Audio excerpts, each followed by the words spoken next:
Gente, eu hoje vou começar aqui uma série nova. Na verdade, esse encontro de agora, essa palavra é a mesma que eu ministrei pela manhã, mas ela vai ser um pouquinho mais compactada, porque a gente quer gastar tempo orando por você, orando com você, ministrando na sua vida, convidando você para entrar numa dimensão da presença de Deus. Deus está presente nesse lugar. Amém? Independente da gente sentir ou não. Deus não está mais ou menos presente porque a gente sente ou deixa de sentir. Ele está presente, ponto final. Amém? Mas a gente quer levar você para um lugar de percepção plena da presença de Deus, da percepção do amor de Deus, da graça de Deus, da obra de Deus na sua vida. E a gente quer gastar um tempo orando com você, ministrando, pedindo a Deus restauração. Talvez haja algum de vocês aqui que precisam de restauração da saúde, cura. Talvez haja alguém aqui precisando de uma restauração na família, no casamento. Talvez haja alguém precisando de restauração na vida financeira, na sua empresa, no seu negócio, no seu trabalho. Nós vamos orar por você, nós vamos ministrar com você, nós vamos seguir a direção do Espírito Santo, mas eu quero inspirar você com uma palavra. Aliás, eu preciso lembrar você que quando você vem à igreja, por que você vem à igreja? Por que você, todo domingo, sai de casa, pela manhã ou à noite, senta aí, ouve a pregação? A pregação, ela é uma ferramenta que Deus usa para levar para o seu coração fé genuína. A fé vem pelo ouvir.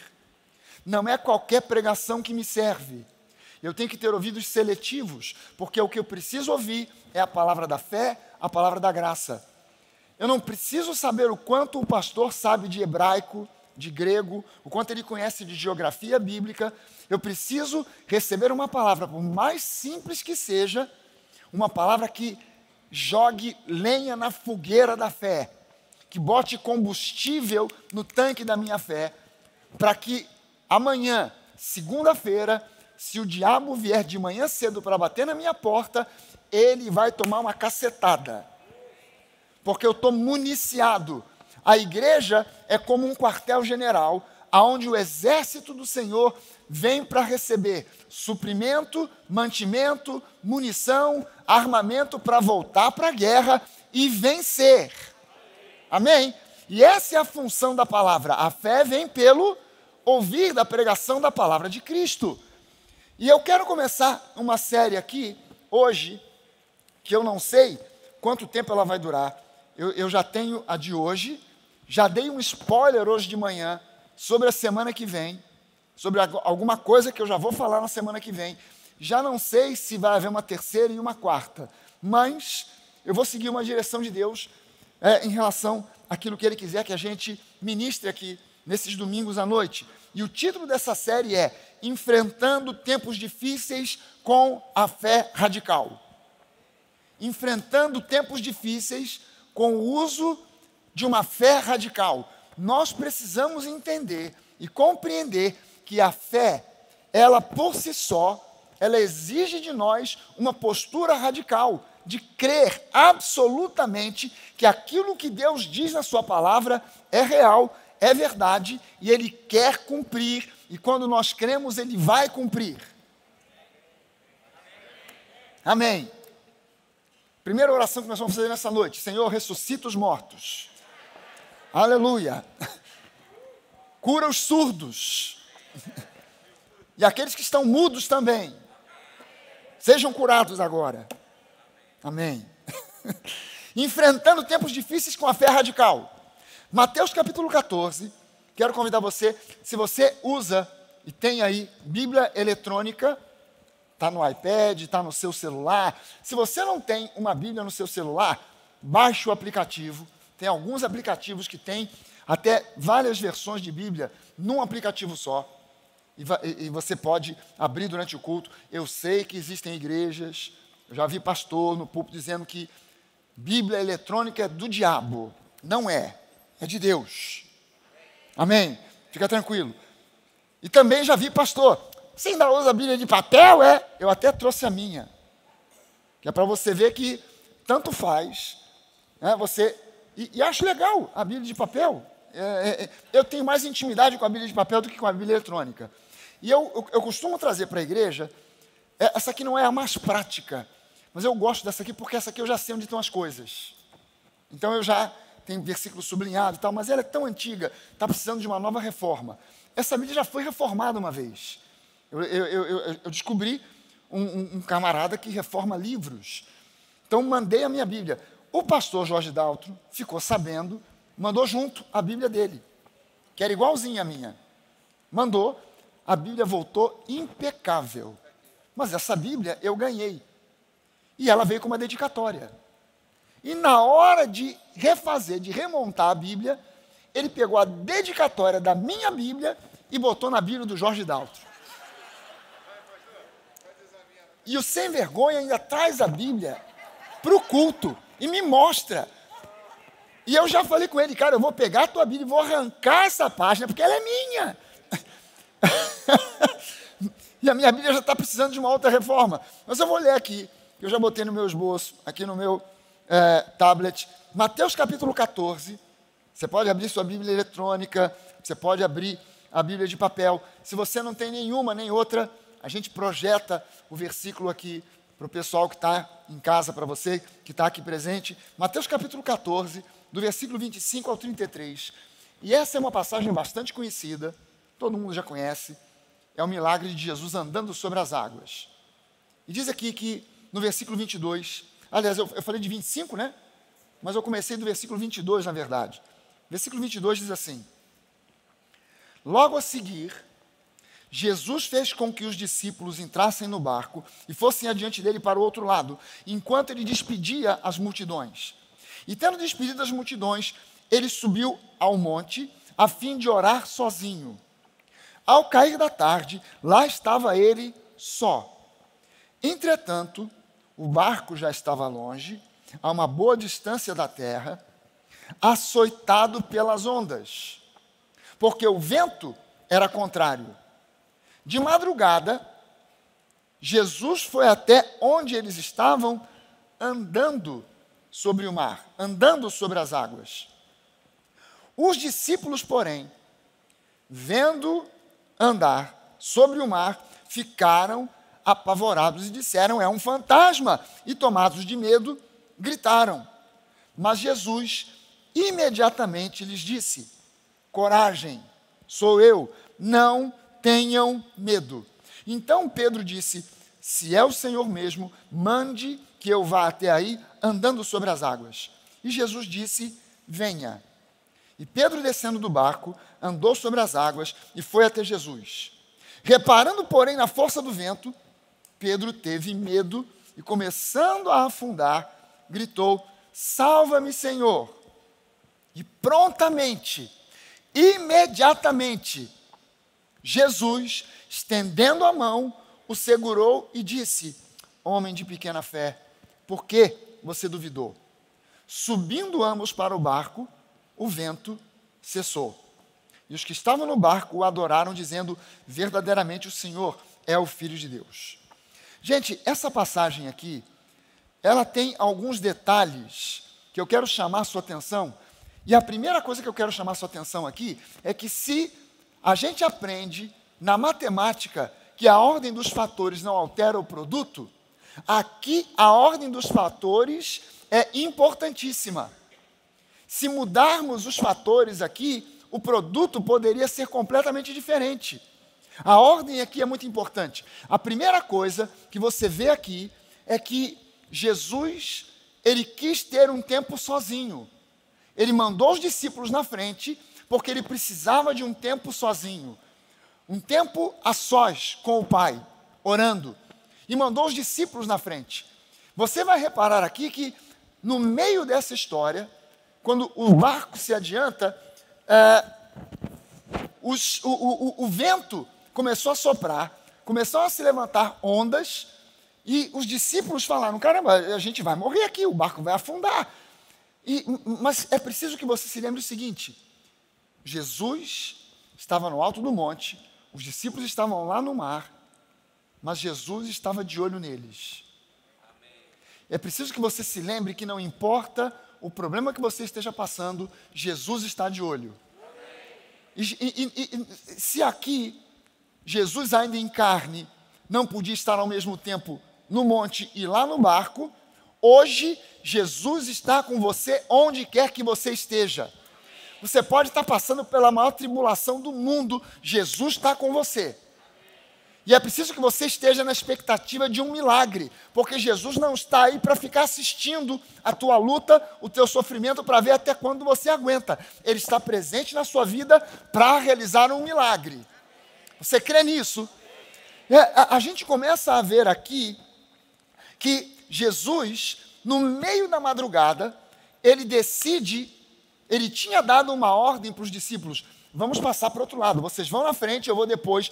No livro de Marcos, diz que Jesus tinha a intenção de passar por eles. Mas quando vai se aproximando do barco, os discípulos ficam apavorados.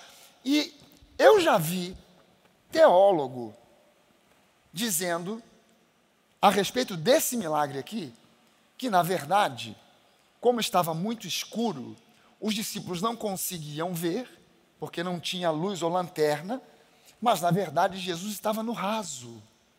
Por isso eles pensaram que Jesus estava andando sobre as águas. Aí a minha pergunta para o teólogo seria: mas vem cá, então como é que Pedro também andou, mas começou a afundar?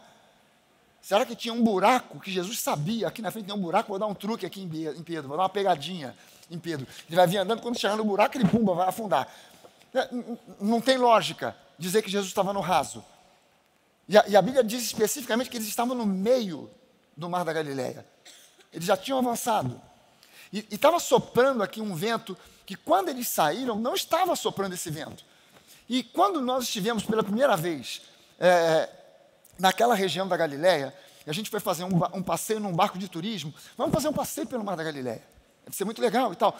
O céu estava azul, o mar estava liso, e nós entramos naquele barco, um barco seguro, com 2 andares, mais um deck. Tinha uma galera. Eu não sei se eles eram turcos, árabes, não sei. Sei que era uma galera que estava fazendo uma festa, tocando aquelas músicas, né? E os caras... E a gente só, nós na nossa lá, observando aquela festa toda. E quando o barco começou a andar naquelas águas tranquilas, eu olhei para aquele lago, o lago de Genezaré, Mar da Galileia. Eu olhei e falei assim: rapaz, aqueles discípulos de Jesus eram uns frouxos. Os camaradas começaram a ficar com medo, para um lugar lindo desse aqui. Isso aqui não é possível que isso aqui faça uma tempestade tão grande. Rapaz, Deus ouviu eu falar aquele negócio. E do nada, começou a soprar um vento, mas sabe aquele vento que agita tudo e começa a levantar aquelas ondas que batem na beirada do barco e dá aquele spray em cima de você? Você começa a ficar todo molhado e começa a orar: Senhor, não são frouxos não, os caras, tudo gente boa. Porque e aí depois... O piloto do barco veio dizer para nós que aquilo ali é comum, que de vez em quando, no meio do lago, atravessa um vento ali que agita tudo e fica perigoso mesmo. E no tempo de Jesus, não era um barco com 2 andares mais um deck, era uma casquinha de nós, era um barco muito precário. E os caras estavam ali apavorados. E vem Jesus andando no meio da madrugada, e eles pensam até que é um fantasma. Já estavam uma longa distância, uma boa distância da terra. Jesus vem andando, Jesus encoraja que eles tenham coragem, não tenham medo, e Pedro pede: Jesus, se é você, me chama para andar aí até você, para eu também andar sobre as águas. E Jesus diz: vem. Aqui a gente precisa parar para entender uma coisa. Nós costumamos dizer que Pedro andou sobre as águas. Ok, observando no natural, foi isso que se viu, Pedro andando sobre as águas. Mas Pedro, na verdade, não andou sobre as águas, ele andou sobre a palavra que Jesus deu a ele. No meio do mar tumultuoso, do mar tempestuoso, Pedro andou não em cima das águas, porque andar em cima de água, quantos aqui entendem que é impossível andar em cima de água? Pelo menos eu, Ronaldo, Denise agora também aderiu, parou e pensou um pouco, mas aderiu. Pastora Marcele também ainda ficou assim e tal. Gente, é impossível andar sobre as águas. Mas se Jesus mandar, a gente anda sobre o vento. Porque a gente anda sobre a palavra. Amém? Porque a gente confia que Deus é fiel. E quando Ele diz alguma coisa que nos parece impossível, e todo milagre é algo impossível. O que é um milagre? É uma intervenção de Deus no natural, alterando as leis da física, da química, as leis do universo, alterando, contrariando. Você imagina Jesus subindo aos céus? É contrário a uma lei conhecida como a lei da gravidade. Gente, você já imaginou? Esse milagre pouca gente pensa e fala, mas você já imaginou, tu está conversando com Jesus aqui, pé no chão, e de repente ele começa a subir? Gente, tem corda aqui, alguma coisa, o homem está subindo, contrariando a gravidade, contrariando as leis da natureza. Um milagre é isso. E Jesus, quando ele deu uma palavra, Pedro, você pode vir, Pedro podia ir, porque ele ia andar, embora andar sobre as águas seja impossível. E quando Deus diz para você, no meio do seu milagre, você pode ir em frente, você pode caminhar, porque eu garanto que, embora as águas estejam tumultuadas, embora os problemas estejam aí batalhando contra você, o diabo esteja se levantando, você vai andar sobre as águas, você vai andar sobre o problema e você vai obter vitória. Porque Ele está contigo, Ele é por você, Ele te ama. O problema de Pedro aqui foi que ele deu de reparar no vento e nas ondas. E a Bíblia diz que ele começou a afundar. Ele não afundou de vez. Mas presta sua atenção numa coisa. A Bíblia não diz que Jesus então olhou para Pedro e disse: homem de pequena fé, por que duvidaste? Depois deu a mão e puxou Pedro. Foi o inverso, não foi?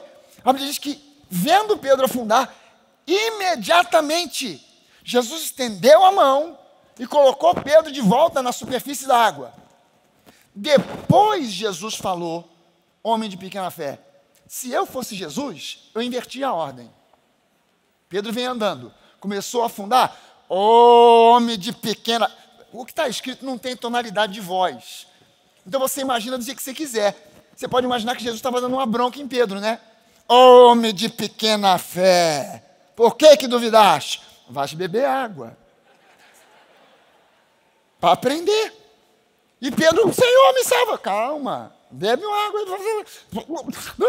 Jesus. Uma. Eu ia contar pelo menos umas 3. Depois da terceira, eu segurava e levava. Agora vamos para dentro do barco e Pedro... Jesus. Não. Jesus não deu uma bronca em Pedro. Jesus estendeu imediatamente a mão, socorreu Pedro, e olhando para Pedro, ele simplesmente disse: homem de pequena fé, por que você foi olhar para o vento? Olha só, vem comigo, porque comigo você pode andar sobre as águas. E eles voltaram para o barco, mas reparou que eles andaram ainda, o mar estava tempestuoso? Porque, na minha lógica, primeiro Jesus tinha que mandar parar a tempestade, e aí dizer para Pedro: Pedro, pode vir, agora está tudo calmo, as águas estão tranquilas, pode vir. Não, em momento algum, Jesus repreendeu a tempestade, o problema continuou, a luta estava ali. Pedro teve que andar, não em cima de águas tranquilas, mas em cima de águas tumultuosas. E Jesus estava presente ali. Jesus poderia ter mandado aquela tempestade parar, antes não podia, mas não mandou parar. Não mandou parar. Por quê? Porque Jesus queria que Pedro aprendesse a usar a fé radical. Eu posso usar a minha fé e determinar e declarar: em nome de Jesus, essa enfermidade saia. Em nome de Jesus, esse problema financeiro cesse. Em nome de Jesus, essa confusão na minha família suma. E de repente o problema não sai de vez, não sai de primeira. O que você faz? Você continua olhando para Jesus e andando sobre as águas tumultuosas. você não desiste, você não começa a olhar então, então Jesus não fez, porque realmente o problema é grande. Você começa a olhar para as ondas, começa a olhar para o vento, vai dar ruim. E o que você tem que entender é que o diabo quer que você olhe para o problema, Jesus quer que você olhe para ele. E quando você olha para Jesus, quando você fixa o seu olhar em Jesus, você pode ter certeza, ainda que as águas continuem tumultuadas, ainda que o problema continue, você vai alcançar um lugar de plenitude, de águas tranquilas, de paz, de vitória. Quem crê nisso, diga amém. Gente, essa passagem se repete no livro de Marcos. Eu quero ler aqui o livro de Marcos, Marcos capítulo 6, no versículo 49 até o 52. Eu vou pegar já o final aqui, que diz o seguinte: eles, porém, os discípulos, vendo Jesus andando sobre o mar, pensaram tratar-se de um fantasma e gritaram, pois todos viram Jesus e ficaram apavorados. Mas Jesus imediatamente falou com eles e disse: coragem, sou eu, não tenham medo. Então subiu no barco para estar com eles, e o vento cessou. Ficaram totalmente perplexos, admirados, de boca aberta. Agora, por que eles ficaram perplexos? Porque não haviam compreendido o milagre dos pães, pois o coração deles estava endurecido. Gente, o que tem esse milagre aqui a ver com o milagre da multiplicação dos pães? Deixa eu mostrar para você uma coisa. A sequência dos eventos no capítulo 6 de Marcos, que é a mesma sequência daquele capítulo que nós lemos de Mateus. O capítulo começa com o seguinte: Jesus sendo rejeitado na sinagoga de Nazaré. É o que conta Lucas no capítulo 4. Jesus vai à sinagoga num sábado, dão a ele o livro de Isaías, ele lê: o Senhor me ungiu para abrir a vista aos cegos, para anunciar as boas novas, o ano aceitável do Senhor. E depois ele diz: olha, isso que vocês ouviram se cumpriu hoje aqui. E no final das contas, Jesus é rejeitado. O próximo evento, no capítulo 6 de Marcos e também naquele capítulo 14 de Mateus, Jesus envia os 12 discípulos. É um primeiro envio, porque depois, mais tarde, ele enviou 70 discípulos. Mas a primeira vez ele enviou 12, os 12 que andavam com ele, 2 a 2. Disse para aqueles 12, vocês podem ir, vão de cidade em cidade, de aldeia em aldeia, de lugarejo em lugarejo, 2 a 2. Não levem nada. Não levem nada. Eu dou autoridade a vocês para curar enfermos, para expulsar demônios. E aí a Bíblia diz que os discípulos, indo 2 a 2, sem levar nada. Mais tarde Jesus perguntou para eles: vocês se lembram quando eu enviei vocês 2 a 2, sem nada, por um acaso faltou alguma coisa?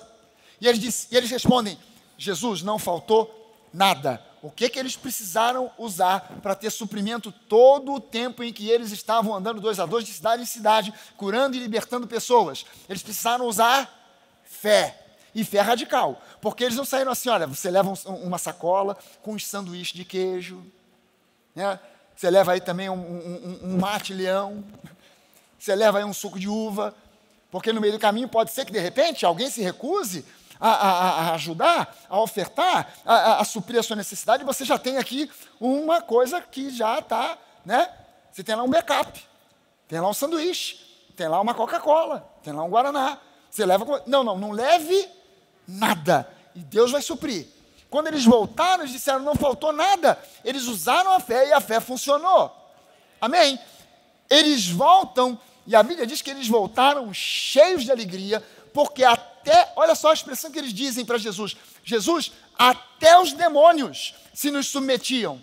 Deixa eu te explicar uma coisa. No Antigo Testamento, pessoas manifestavam demônios, mas ninguém conseguiu jamais expulsar um demônio. Nem Moisés, nem Davi, Abraão, Naum, Jeremias, Isaías, nenhum dos profetas do Antigo Testamento jamais conseguiu expulsar um demônio. Nunca. A primeira vez que isso acontece é na Nova Aliança, é no Novo Testamento. E os discípulos ficaram assim, caramba, até os demônios se submetiam a nós. Uau! O que eles tiveram que usar para expulsar demônios? Voz forte. Entonação de voz. Porque o demônio não sai só, sai demônio. Tem que ser, sai em nome de Jesus. Aí o demônio treme. É assim? Quem é que expulsa demônio aqui na nova? Geração nova. As crianças. Porque expulsar demônio é coisa de criança. Para nós. Para eles, na visão da antiga aliança, não tem remédio isso. Isso aí não tem jeito. Mas para nós, até uma criança consegue expulsar um demônio, porque o demônio não sai no grito, na força, na autoridade do crachá que eu tenho, pastor. Não. Ele sai por causa do nome, da autoridade, do poder de Jesus. Amém? E ele tem que sair. Você não pede, por favor. Podia sair, por favor? Aliás, aproveita e me diz qual é o seu nome.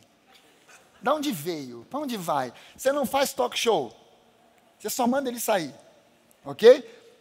Qual é o seu nome? Mentiroso. Você está me dizendo a verdade? Presta bem atenção. Eles voltaram empolgados com isso. Voltaram porque tinham usado a fé. Aí há um intervalo entre esse momento da volta dos 12 e o próximo evento, aonde é relatada a morte de João Batista. Onde se fala sobre a morte de João Batista. E aí, a Bíblia diz que Jesus resolveu ir para um lugar deserto. Ele pega o barco com os discípulos, vai para um lugar deserto para orar. Mas alguém ouviu. Alguém do telefone sem fio ouviu, olha, Jesus está indo para aquele lugar, para aquela região. E a galera começou a se mobilizar. Um começou a falar para o outro, um começou a contar para o outro. E quando Jesus chegou do outro lado, tinham 5.000 homens, fora mulheres e crianças, que já estavam esperando Jesus chegar. Jesus, que pensava que ia ter um tempo de sossego, ele encontra 5.000 homens, fora mulheres e crianças. E aí Jesus começa a ministrar, começa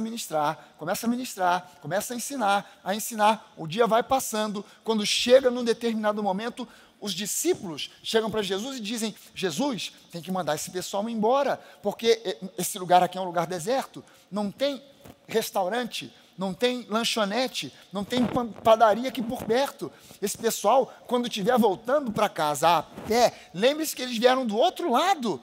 Eles vão ter que circundar esse lago, eles vão andar pra caramba, vão chegar em casa muito tarde e vão desfalecer no meio do caminho de fome, vão ter crise de hipoglicemia. Aí Jesus vira para os caras e fala assim, deem vocês de comer para eles. E os caras, mas aonde, Jesus? Como é que eu vou arrumar comida para esse povo todo? 5.000 homens, fora mulheres e crianças. Um dos discípulos, querendo mostrar serviço, trouxe uma cestinha com 5 pães e 2 peixes, que não dava para resolver nem a fome deles, 12. Aliás, dos 13, que Jesus também comia. Não dava para resolver o problema. Mas ele disse, olha, Jesus, não tem nada, mas pelo menos eu consegui com um garoto ali uma cesta que tem 5 pães e 2 peixes. Olha só agora o que diz aqui em Marcos, no capítulo 6, no versículo 30 e 31. Primeira parte do versículo 31. Os apóstolos voltaram à presença de Jesus e lhe relataram tudo o que tinham feito e ensinado, expulsando demônios, curando pessoas. E Jesus lhes disse, venham repousar um pouco, à parte num lugar deserto. Venham descansar um pouco. Olha o que Jesus diz, eu vim para cá para descansar. E eu quero convidar vocês também para descansar um pouco. É preciso que a gente entenda que todos nós aqui, começando com o pastor, todos nós aqui precisamos de um tempo de descanso vez por outra. Há pastores que às vezes, você pergunta, quanto tempo você está no ministério? Há 30 anos. Quanto tempo, de quanto em quanto tempo você tira férias? Nunca tiro férias. Vai ter o tal do burnout. Já ouviu falar dessa história do burnout? É o camarada que é aquele palito de fósforo que você acendeu, ele vai queimando, daqui a pouco só tem aquele pedacinho de carbono queimado. Aquele resto de carbono queimou, não tem mais disposição, não tem mais saúde. Você entende que Todos nós precisamos de parar um tempo para dar atenção ao casamento. Todos nós precisamos de parar vez por outra para dar atenção aos filhos. Todos nós precisamos parar um tempo para dar uma atenção aos pais, quando temos ainda os pais vivos e presentes. Você consegue entender isso? Você não pode viver, cara, eu não dou tempo para minha esposa, para meus filhos, para ninguém, para os meus pais, porque eu não tenho tempo, porque eu trabalho para caramba. Mas você precisa de ter um tempo, e Jesus convidou os caras. Eu quero convidar vocês agora para descansar. Entrem no descanso, tirem um tempo, e mesmo quando você está no trabalho, a coisa está pegando fogo, você tem que ter uma fé radical, que faça com que você, no meio da agitação, precisando de organizar coisas, precisando de estruturar coisas na sua empresa, no seu trabalho, você esteja fazendo isso a partir de um lugar de descanso, não de um lugar de estresse. Quem já procurou óculos estressado? Quem estava estressado não era o óculos, era você. E você não achou os óculos. E os óculos estavam pendurados no seu pescoço. Hã? Já? O óculos aqui na cabeça? Cadê? Quem pegou meus óculos? Menino, fala, porque eu tenho... Você está querendo zoar comigo. Você pegou meus óculos. Pai, está aí na sua cabeça. Ih. Mas o que faz você perder o tempo, o time, o estresse? Você precisa entrar no descanso. O que é entrar no descanso? É você entrar num estado de uma confiança inabalável. Deixa eu falar com você que está aqui na internet. Chega junto aqui. Dá um close aqui. Presta atenção numa coisa. Você pode não estar presente aqui, mas o Espírito de Deus que está aqui, está aí também. Na sua sala, no seu quarto, ou no carro, onde quer que você esteja. O Espírito de Deus está aí. E o convite de Deus para você nessa noite é: meu filho, entre no descanso, confia em mim. Eu estou no controle. A tempestade ainda não passou, mas você pode andar sobre as águas, porque Jesus está de braços dados com você. Você não está andando sozinho, você vai andar sobre a palavra dele. Ele te convida e ele te sustenta em cima das águas. Ele te sustenta no meio do tumulto, no meio do problema, no meio da tempestade. Ele te sustenta porque ele te ama e ele não olha para você para te dar uma bronca. Ele apenas te diz: homem de pequena fé, mulher de pequena fé, a tua fé pode crescer. Se a tua pequena fé te faz andar sobre as águas, imagina o que vai acontecer se essa fé aumentar, crescer, se expandir. Uau! Você vai arrebentar. Porque Deus é contigo, porque Deus é contigo, Deus é com você, Deus é com cada um de nós. Você entende que uma pequena fé pode fazer grandes milagres? As pessoas têm essa paranoia: não, fulano tem uma pequena fé. Caramba, com pequena fé Pedro andou sobre as águas. Não fique comparando a sua fé com a fé de ninguém. É como você tentar comparar a sua beleza com a minha. Já era para você. Não dá para ficar fazendo esse tipo de comparação. Você está entendendo isso? A gente não pode ficar querendo comparar. Não, porque a minha fé... mas a fé do pastor Jorge Dalto, aquilo é que é fé. A minha fé é uma fé horrorosa. Não, você tem uma fé que pode te conduzir para grandes coisas. Por menor que ela te pareça. Por menor que ela te pareça. O importante não é o tamanho da sua fé, é aonde os teus olhos estão fixos. Se os teus olhos estão fixos em Jesus, não importa o tamanho da sua fé, você vai andar sobre as águas. Mas dê uma olhada aqui nesse texto de Marcos. Jesus começa convidando os discípulos para descansar um pouco. Agora veja só a ordem das coisas, a ordem de Jesus antes de multiplicar os pães e os peixes. Marcos 6, 39 e 40. Então Jesus ordenou aquele povaréu todo que estava ali, que se assentassem em grupos sobre a relva verde.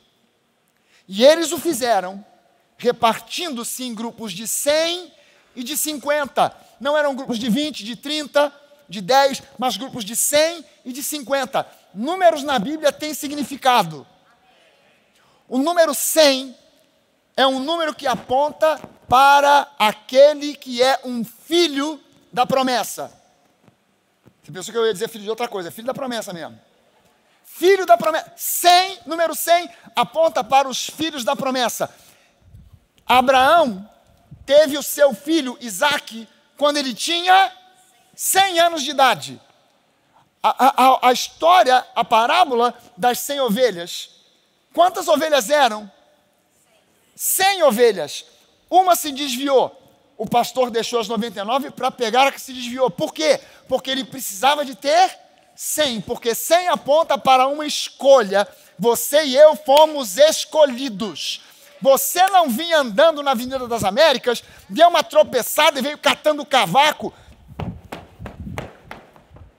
Que isso? É uma igreja. Que legal. Vou ficar para assistir o culto. Não, você não está aqui por um acaso. Você está aqui por um propósito, porque Deus te escolheu. Porque Deus te chamou antes da fundação do mundo. E o que Ele te deu é vida eterna. Vida eterna. O filho pródigo se afastou do pai, mas não deixou de ser filho. E quando ele voltou, foi recebido pelo pai como filho, não como funcionário, não como empregado. Entenda uma coisa, você estava numa prisão, a prisão do inferno, a prisão das trevas. Jesus abriu as portas dessa prisão, te libertou e te trouxe agora para a dimensão da luz.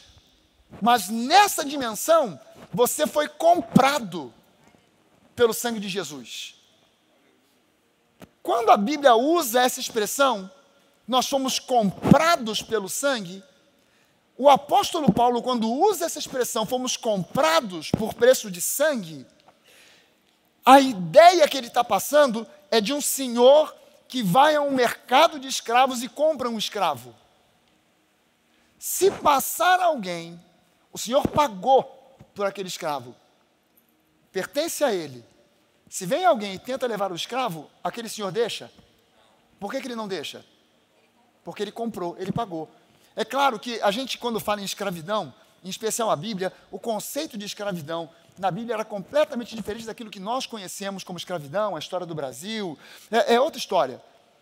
Hoje não vou ter tempo para explicar para você essa diferença, mas bota na sua cabeça o seguinte: você foi comprado pelo sangue de Jesus. Você estava numa prisão, que era a prisão do inferno, a prisão das trevas. Você foi trazido para a luz, você só foi transferido de prisão. Você estava numa prisão terrível, de mal e morte eterna. Você agora está numa prisão de vida eterna. E Jesus não vai, ele botou você lá dentro, trancou e jogou a chave fora. Ou você acha que Jesus seria tão idiota, tão estúpido, de te salvar por 20 anos e depois deixar o diabo levar? Ou por 5 anos e depois deixar o diabo levar? A vida que ele te deu é vida eterna, não é temporária. Não são 20 anos. Pastor, mas todo mundo que está na igreja é salvo? Nem todo mundo, tem muita gente que só frequenta a igreja, mas precisa nascer de novo. Tem pastor que precisa nascer de novo. Eu conheço alguns. Triste, mas precisa. É pastor, tem título, fez seminário, frequentou lá todo dia, marcando ponto no cemitério. Cemitério não, no seminário. Todo dia marcando ponto. Assistindo aula, não diploma, mas não nasceu de novo. Conhece Jesus aqui, mas não conhece aqui. Conhece Jesus assim, de ver de longe, mas não tem intimidade ainda com Ele. Quando você nasce de novo, o preço que foi pago por você é tão alto, é tão grande, que Jesus não abre mão de você, por mais que você queira fugir dele, Ele vai atrás. Por quê? Porque Ele te ama. De que modo Ele te ama? Incondicionalmente. Amém? Não tem remédio. Você foi salvo? Está frito. Agora você vai para o céu. Quer queira, quer não queira. Vai para lá. A gente se encontra lá. Amém? Amém. Lógico que vai demorar, né? Não é para amanhã. Grupos de 100 e grupos de 50.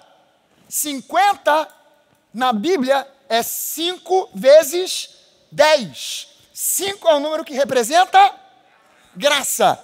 Teve uma pessoa que me perguntou: pastor, me mostra aí, porque eu sempre entendi, sempre me ensinaram que o número 5 é um número que aponta para a responsabilidade do homem. Mas da onde você tira a prova bíblica de que 5 é o número da graça? Eu falei, olha, não vou poder te mostrar todos os versículos, mas vou começar com o livro de Gênesis. Você vai em Gênesis capítulo 1. Primeiro dia da criação, segundo dia da criação, terceiro dia da criação, quarto dia da criação, quinto dia da criação. No quinto dia, Deus terminou de criar a natureza. No sexto dia, Ele criou o homem. Quando o homem foi criado e se tornou alma vivente, ele já tinha tudo que ele precisava gratuitamente, preparado e pronto para ele. Ele tinha um sol de manhã, ele tinha uma lua à noite, ele tinha estrelas nos céus, ele tinha árvores frutíferas, ele tinha todo o suprimento de todas as suas necessidades. Ele não teve que trabalhar, ele não teve que lutar, ele não teve que se esforçar. Tudo foi preparado até o quinto dia. 5 é o número da graça. 5 vezes 10, 50. 50 é o número do jubileu. A cada 50 anos, em Israel se comemora o jubileu. O que é o jubileu? É um ano especial. Você passa 49 anos no 50º, as dívidas são perdoadas, os escravos são libertos e tudo, a terra entra num período de descanso. Não se planta, não se colhe, se entra em descanso. A cada 50 anos. O que o número 50 representa? 50 representa a graça hiperabundante. Alguns críticos falam, não, esse pessoal aí, o Fragale e outros aí, pregam a hipergraça. Exatamente. É exatamente isso que a gente prega. O apóstolo Paulo, ele diz que aonde abundou o pecado, superabundou a graça. Mas essa tradução está errada. Essa tradução está errada. Porque no grego, Paulo diz assim, aonde houve pleonazo do pecado, abundância, pleonazo do pecado, superabundou a graça. Ruperperisso. Ruperperisso é diferente de pleonazo. Pleonazo é um aumento limitado. Ruperperisso é um aumento impossível de ser contado. Então ele diz, ruperperisso, graça. Houve o radical ruper, ele no português é o radical hiper. A tradução correta seria, aonde houve abundância do pecado, houve hiperabundância da graça. Tem o mercado. Quem já foi ao mercado alguma vez? Mas tem o supermercado. Já foi ao supermercado? Mas tem o hipermercado. É uma progressão para algo cada vez maior. Primeiro tinha a vendinha do seu Manuel.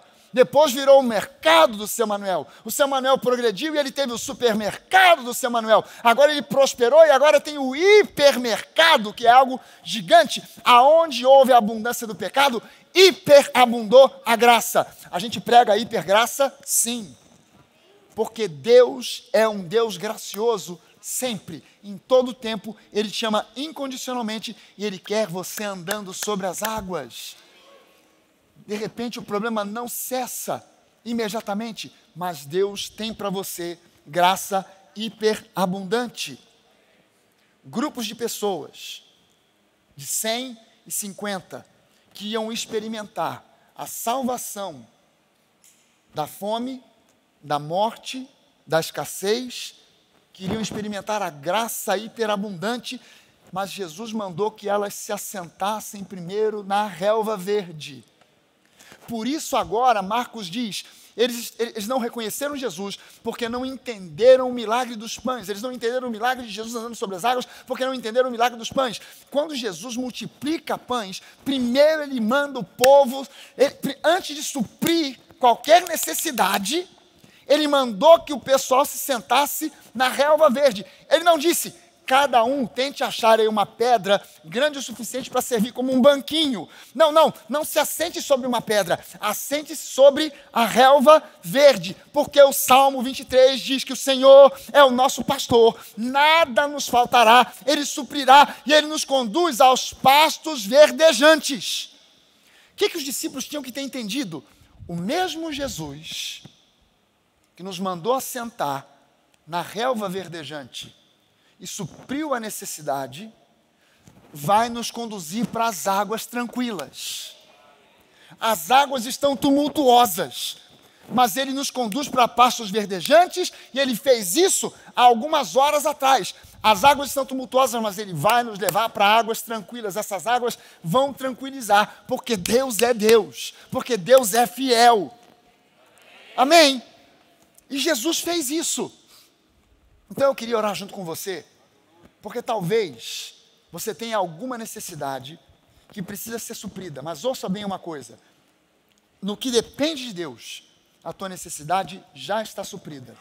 Mas eu quero convidar você hoje para sentar em pastos verdejantes. Não se sente em cima de uma pedra. A pedra fala da lei. Não se sente, não assente a sua fé sobre o legalismo, sobre as tábuas de pedra. Assente-se no pasto verdejante. E o mesmo Deus que supre as tuas necessidades no pasto verdejante vai te conduzir para águas tranquilas. Águas que talvez hoje estejam tumultuosas, mas que Ele pode, quer e vai acalmar. Amém?